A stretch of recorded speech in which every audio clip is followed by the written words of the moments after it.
The iridescent midge is something I came up with after shopping at Michael's craft store. This sleek and flashy little fly will draw the attention of trout even on the coldest of winter days.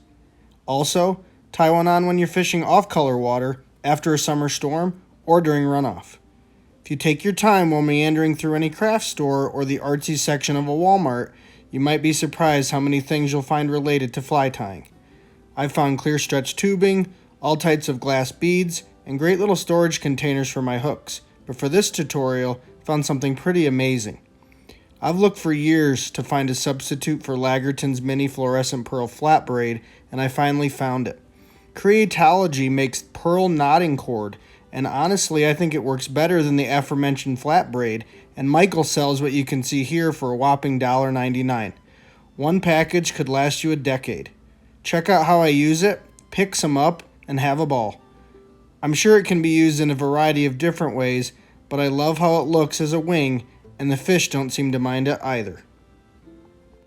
Today, I'm using a size 22 TMC 2487, but you could go bigger or smaller depending on the size of the midges in the rivers you fish.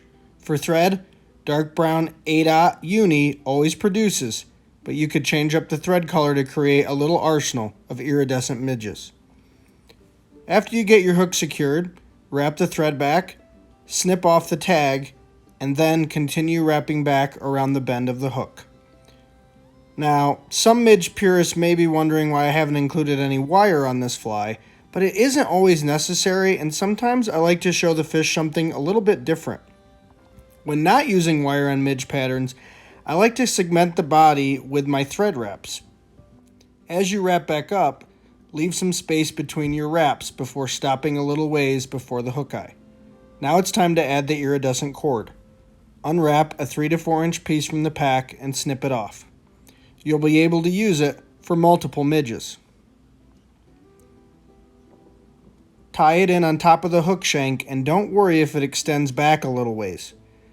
Be deliberate and firm with your wraps so the cord won't get pulled to the far side of the hook. When it's secure, sneak in there with some sharp scissors and cut off the excess as close as you can. Cover the flashy bit up front with thread wraps to create a nice little head on the fly. Then perform a 4 or 5 turn whip finish, secure the knot, and cut the thread off close.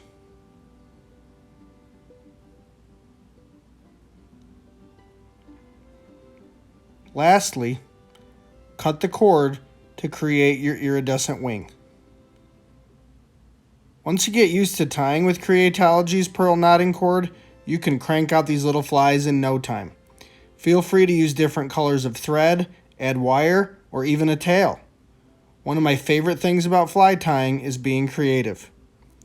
This healthy Arkansas River rainbow was fooled by a size 22 iridescent midge, but was released to fight another day. Thanks for watching.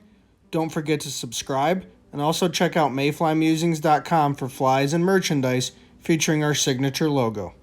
Stay safe and tight lines.